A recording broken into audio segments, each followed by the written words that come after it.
They didn't just make a decision in Cleveland, they sent a message. Because when a franchise stays silent about its supposed franchise quarterback at the biggest media event of the offseason, that silence isn't accidental, it's calculated.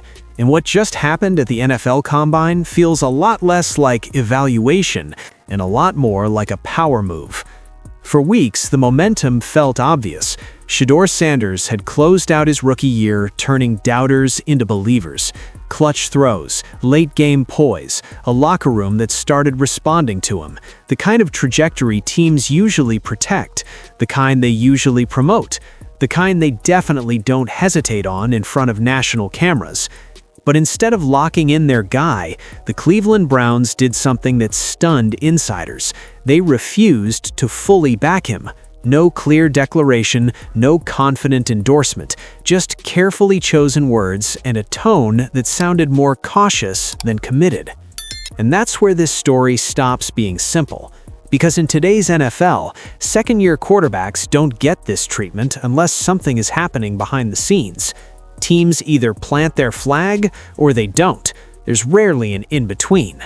Especially not after visible progress, especially not after the kind of rookie flashes that generate hope in a building that's been chasing stability for years.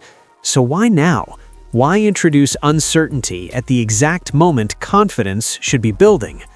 Some believe this is just competition talk, standard off-season leverage, harmless coach speak meant to keep everyone sharp. That's the surface explanation. That's the safe version. But the timing makes that hard to buy. The Combine isn't just about evaluating college prospects, it's about messaging. It's where franchises shape narratives, and when you choose that stage to leave your starting quarterback in limbo, you're not just evaluating talent, you're shifting control. Because here's what made this moment different. The hesitation didn't feel accidental, it felt intentional. For weeks, anticipation had been building around how the Browns would position Sanders publicly. Would they call him QB1 without hesitation? Would they shut down any talk of competition? Would they build the offense around him this offseason? Instead, what we got was ambiguity, carefully measured answers, open-ended language, and just enough doubt to spark headlines. And the NFL doesn't miss those signals. Front offices don't miss them. Agents definitely don't miss them, and you can bet players inside that locker room heard it loud and clear. If leadership won't declare you the guy in February, what happens in September if things get tough? That's how narratives start.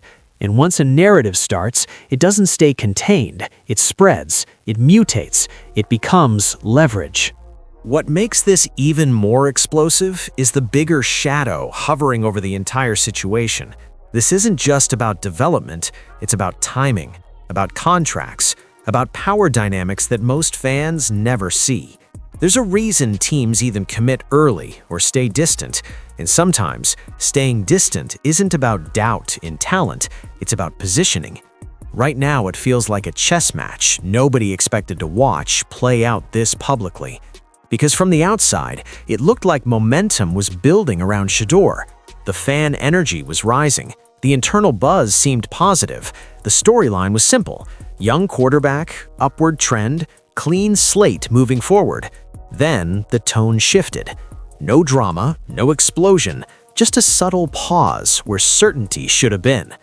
And in the NFL, subtle pauses can speak louder than controversies. It begs the question no one inside the building is eager to answer. Was this about football, or was it about reminding everyone who actually holds the power?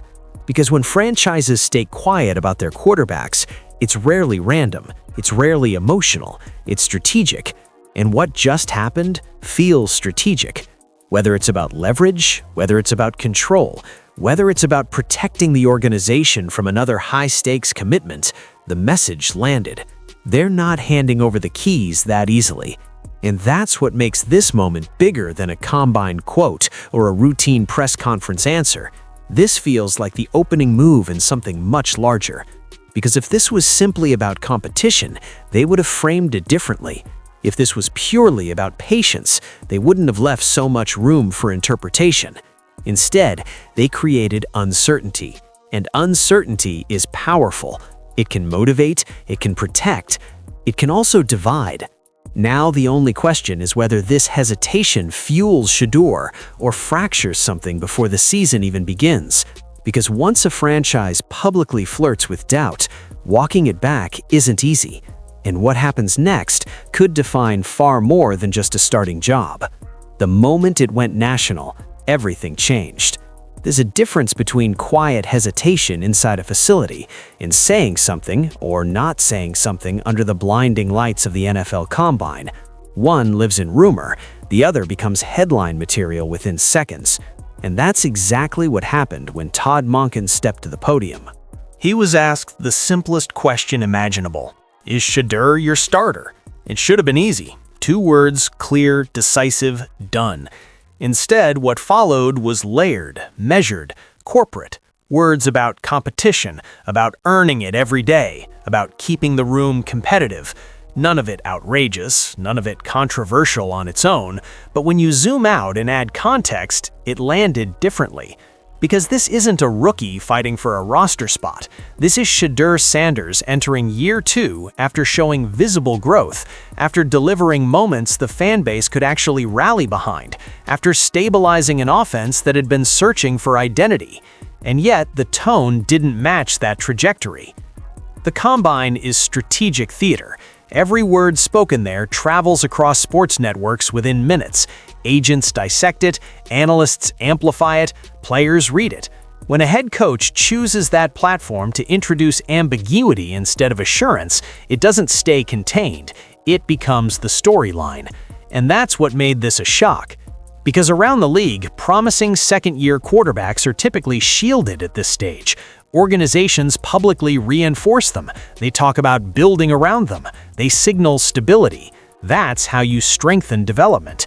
Instead, Cleveland injected uncertainty directly into the bloodstream of the NFL news cycle. Within hours, the debate exploded.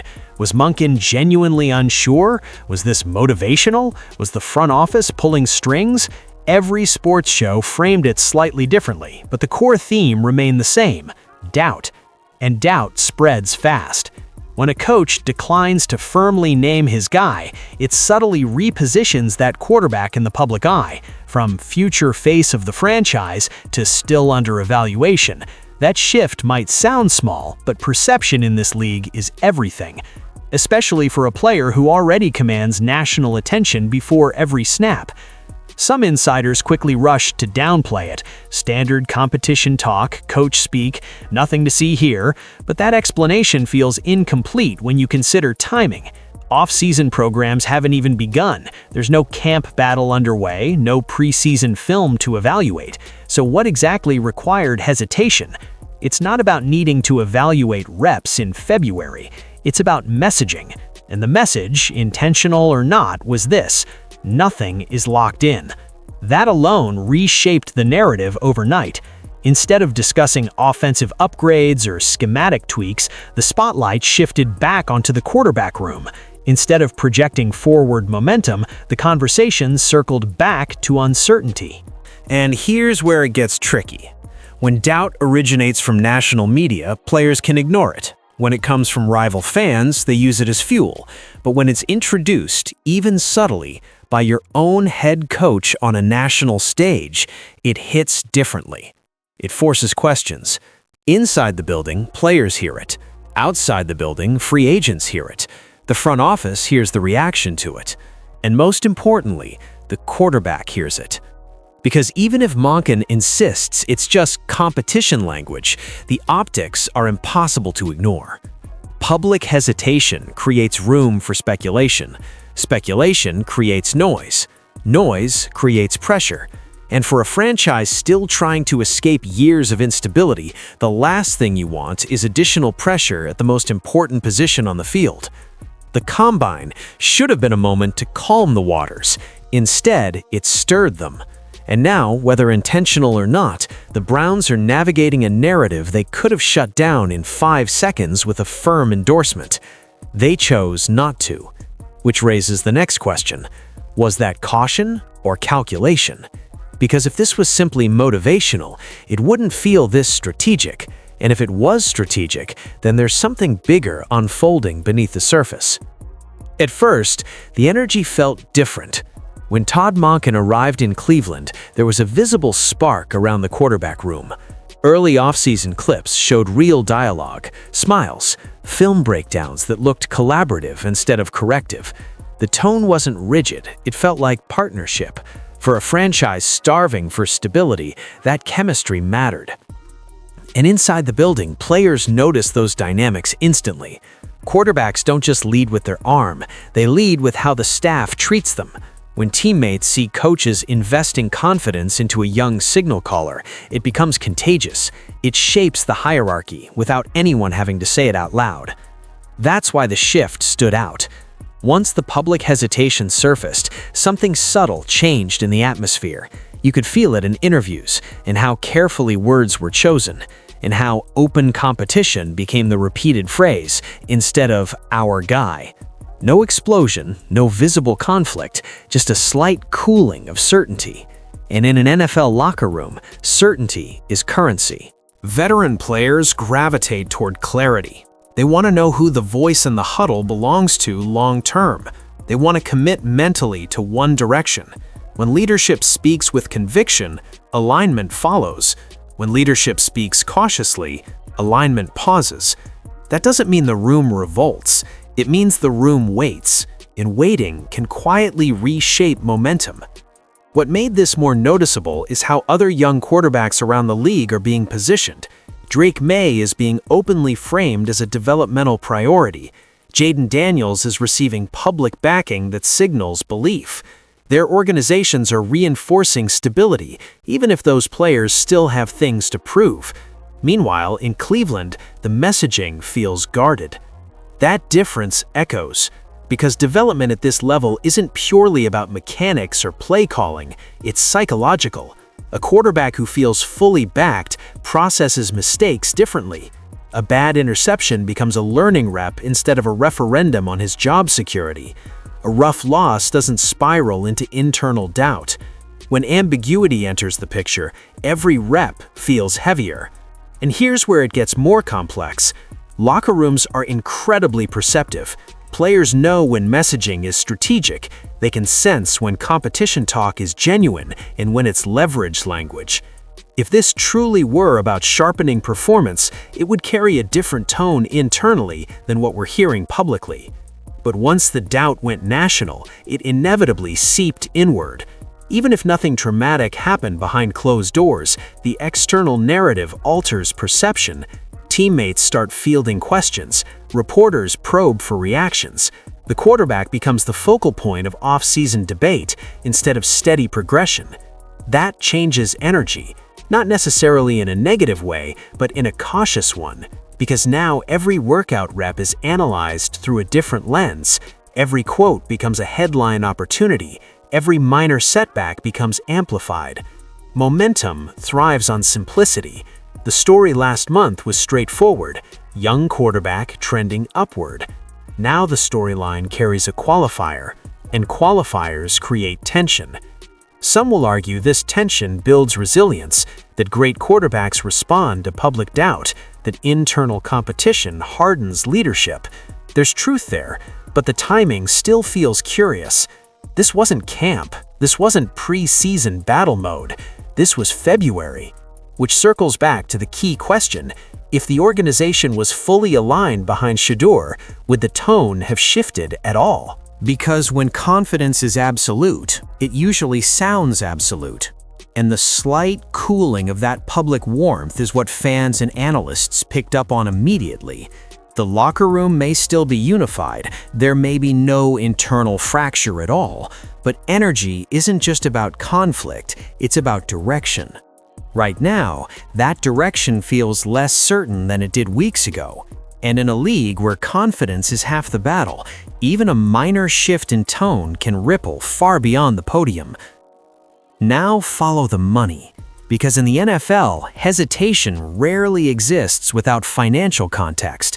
And when you look at the situation through a contract lens instead of a football lens, the entire picture sharpens. Shedeur Sanders isn't just entering year 2, he's entering the window where leverage begins to grow.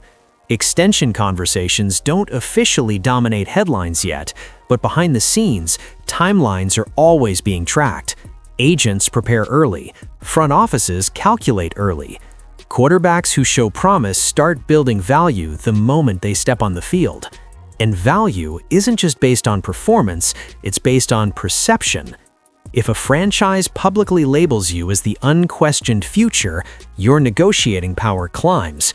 If there's ambiguity attached to your role, that leverage softens, even slightly. That's why some fans online have started connecting dots, not stating it as fact, but asking the question, is the open competition narrative purely developmental, or does it subtly protect the franchise financially? Because here's how leverage works. When a quarterback approaches extension talks, every public statement becomes part of the record. Every year of endorsements strengthens the player's case. If leadership has consistently declared him the guy, that endorsement carries weight at the table. But if leadership maintained visible caution, if they documented hesitancy, that paper trail can quietly become negotiating insulation. It allows a front office to say, "We believe in you, but we also maintained evaluation standards." It keeps the ceiling of the conversation flexible. Again, that doesn't mean this is some coordinated strategy. There's no verified report claiming this is intentional, but it's impossible to ignore how these dynamics overlap. Quarterback extensions are no longer incremental. They reset markets. They reshape cap structures. They define eras. The difference between full commitment and cautious framing can mean tens of millions over time. And Cleveland understands that reality better than most, especially after one of the most expensive quarterback commitments in recent league memory, which makes the current hesitation even more interesting. Because if this were simply about on-field refinement, the tone would focus on mechanics, progression, scheme details. Instead, what we're hearing revolves around role certainty, and role certainty directly ties into valuation. Some insiders have downplayed the financial angle entirely. They argue that this is standard motivational language, that competition breeds excellence, that contracts are years away. But in NFL front offices, nothing is years away. Everything is forecasted. Salary cap windows, market projections, comparison contracts, extension templates are built before the ink is ever dry. So when a quarterback with upward momentum isn't publicly secured as the face of the future, financial flexibility quietly remains intact. There's also another layer to consider.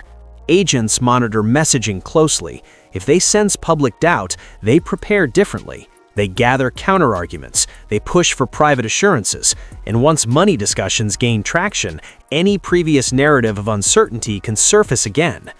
Trust becomes critical at that stage.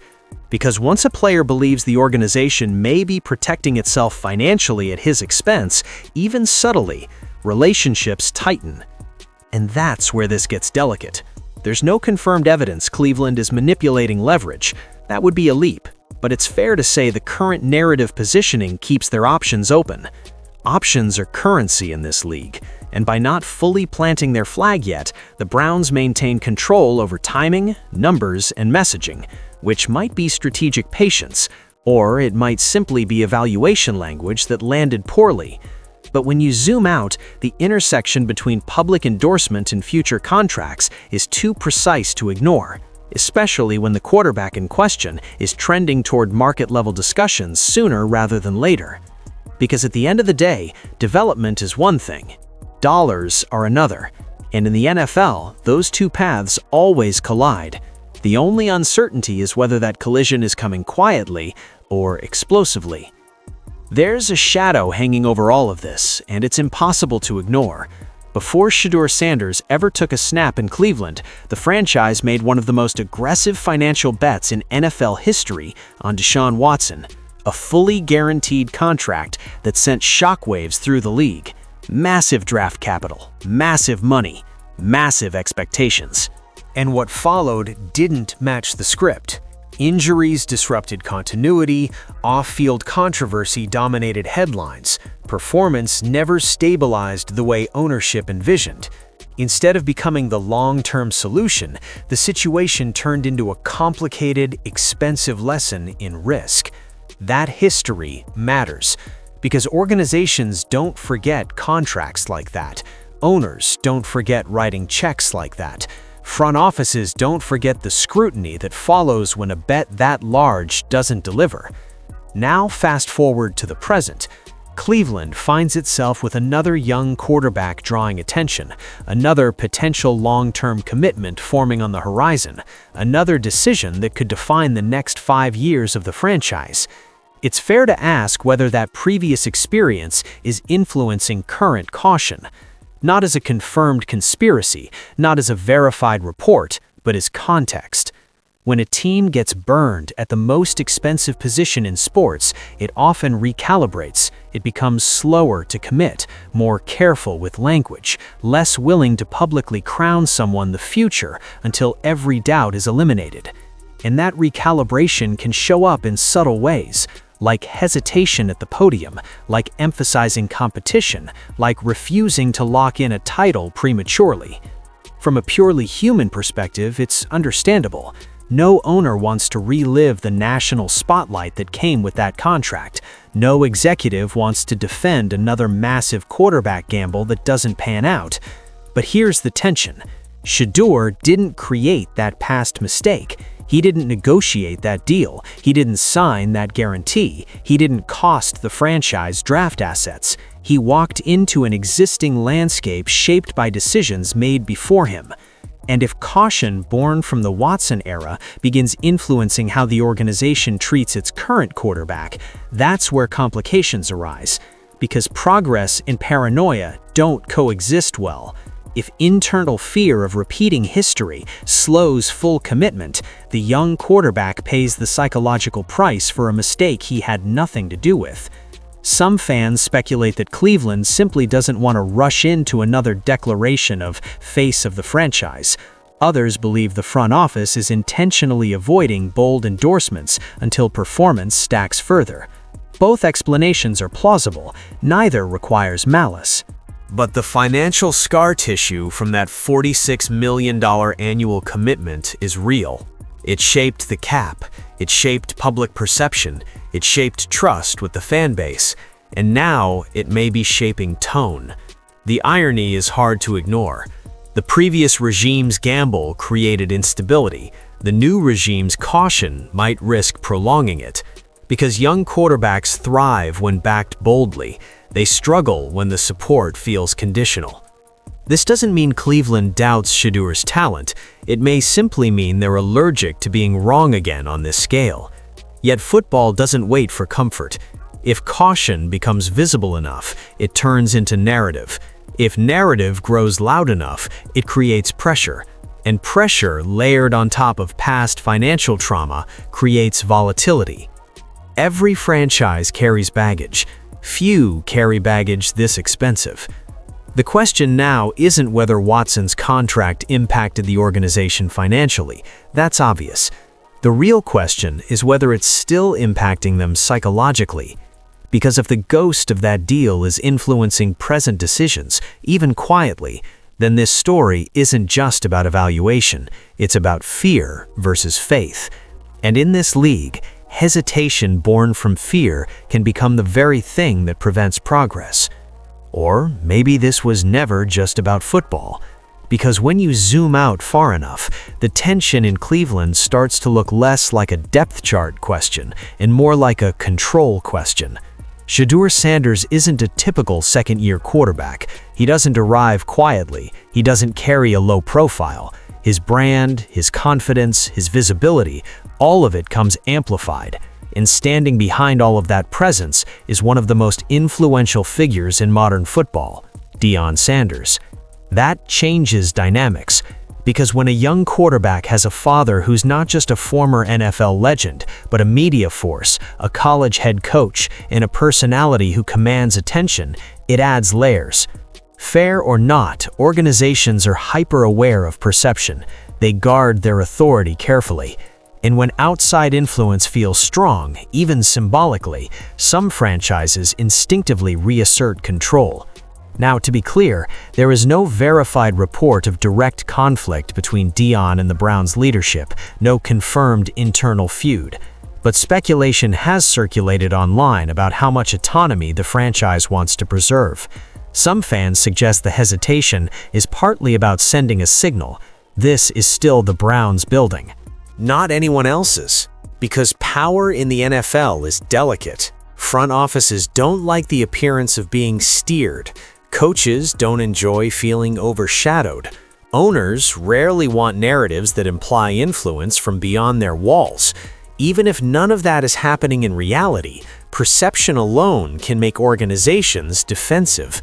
And right now, perception is loud. Shedeur's presence generates headlines on its own. Add Deion to the conversation, and the story multiplies.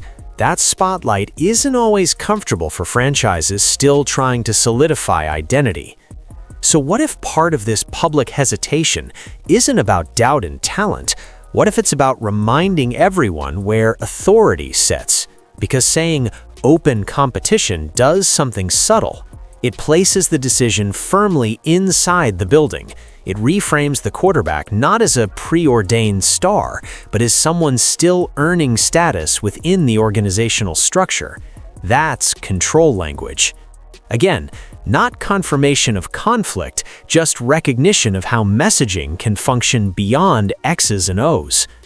History shows that when high-profile players come with strong external narratives, teams often take deliberate steps to reinforce internal hierarchy. They want leadership to be unquestioned. They want structure to be visible. In Cleveland, after years of instability, may be especially sensitive to perception. There's also another angle. If Shedeur becomes the unquestioned franchise quarterback immediately, his influence grows rapidly. Locker rooms naturally gravitate toward clear leaders. Public backing accelerates that process. It shifts cultural gravity. But if leadership pauses, even slightly, it slows that consolidation of power. Was that the intention? There's no official statement suggesting it, but the effect remains the same. And here's the paradox. Control and confidence don't always align smoothly. The more an organization emphasizes authority, the more a player may feel tested. The more it emphasizes commitment, the more power it appears to transfer. Finding that balance is tricky, especially with a quarterback whose spotlight was bright long before he entered the league. If this truly is about football evaluation, the season will clarify everything quickly. Performance dissolves narratives fast. But if this is partially about defining boundaries, about reminding everyone who ultimately makes the decisions, then the tension we're seeing now might not fade as easily. Because once power dynamics enter the equation, every public statement carries additional meaning. And the Browns, whether by design or accident, just sent one. The only question now is whether this subtle tug of war strengthens the partnership or quietly strains it before kickoff even arrives. This is the kind of gamble that doesn't show up on a stat sheet, because what Cleveland is doing right now, whether intentional or accidental, carries real risk, and not the obvious kind, not wins and losses in September, something deeper. Confidence is fragile at the quarterback position, not talent, not arm strength, not football IQ. Confidence. And when a franchise publicly hesitates, even subtly, it plants a seed. Shedeur Sanders has built his brand on belief in himself, belief from his teammates, belief from fans who saw flashes of something sustainable last season. That belief fuels growth. It allows a young quarterback to recover instantly from mistakes, to attack tight windows, to lead without flinching. But public uncertainty complicates that formula. If September starts hot, this becomes a non-story. The hesitation disappears. The narrative flips to resilience. Everyone claims it was motivation all along. But if there's early turbulence, if the offense struggles out of the gate, suddenly every incomplete pass carries amplified weight. Every interception becomes a referendum. Every loss triggers the question that never fully went away. Are they sure? That's the danger of hesitation. You don't feel it when things are smooth. You feel it when adversity hits. and adversity always hits.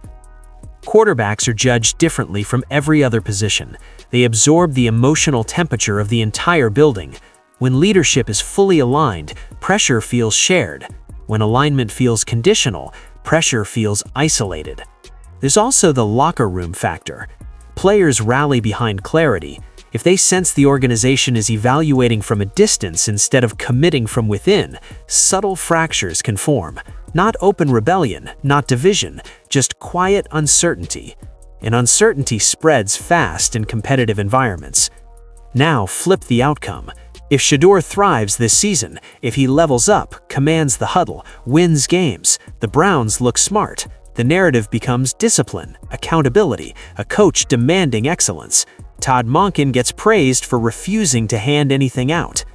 But if the relationship strains under the weight of public doubt, if contract talks grow tense, if messaging continues to feel guarded, if the quarterback begins to question long-term security, then this becomes something far bigger than off-season language. Because elite quarterbacks, once they feel mistrust, they don't forget it. History around the league shows that fractured relationships between franchise passers and front offices rarely repair cleanly. Once money, respect, and messaging collide, tensions escalate quickly. Cleveland is walking that line right now. The risk isn't doubting talent, the risk is mismanaging perception. Because perception shapes emotion, emotion shapes performance, performance shapes leverage, and leverage reshapes franchises. There's a scenario where this pressure hardens Shedeur, where it sharpens focus, where he uses it as fuel and silences everything by week 6. There's also a scenario where the tension lingers quietly, where small cracks widen over time. That's the gamble. The Browns may believe they're maintaining standards, protecting flexibility, asserting structure. But the cost of that strategy, if miscalculated, isn't measured in press conference criticism. It's measured in trust. And once trust erodes at the quarterback position, rebuilding it is harder than rebuilding any roster. The dice have been rolled. Now, the only question is, which version of this story the season decides to write? Zoom out for a second. Strip away the headlines. Strip away the combine quotes. Strip away the online debates. What's really unfolding in Cleveland isn't just an off-season storyline. It's a long game.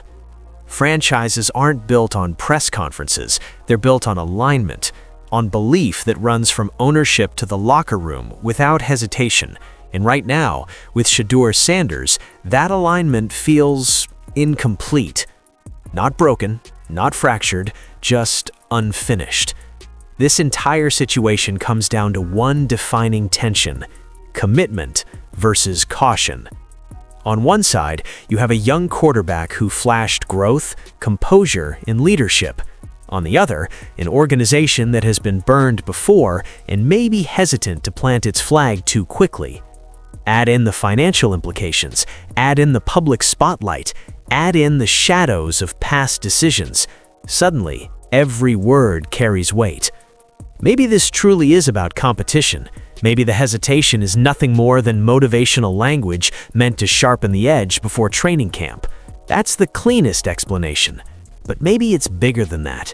Maybe it's about contract leverage. Maybe it's about avoiding another massive quarterback gamble. Maybe it's about reinforcing control in a building that doesn't want outside narratives defining its future. All of those possibilities exist at once. And that's why this story matters beyond one season. Because quarterbacks define eras. If Shedeur becomes the long-term answer, this moment will be remembered as either early discipline or unnecessary doubt. If things unravel, people will circle back to this offseason and ask when the fracture really started. The most dangerous part of public hesitation isn't what it does today, it's what it plants for tomorrow. Trust is either growing quietly or eroding quietly. There's rarely an in-between. What makes this compelling is that nothing explosive has happened. No dramatic fallout, no official controversy. Just tone, just messaging, just subtle distance where bold clarity could have lived. And sometimes those subtleties define everything. By the time the regular season kicks off, the narrative will shift to wins, losses, and scoreboard reality. Performance has a way of silencing speculation. But the long game isn't played in September alone. It's played in how organizations choose to invest belief.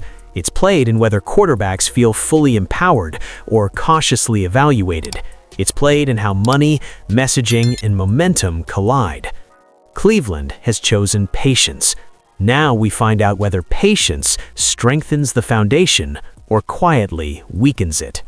Because in the NFL, you can manage contracts, you can manage rosters, you can manage cap space. Managing a franchise quarterback's belief in you, that's the hardest part of the long game. And that answer is still being written.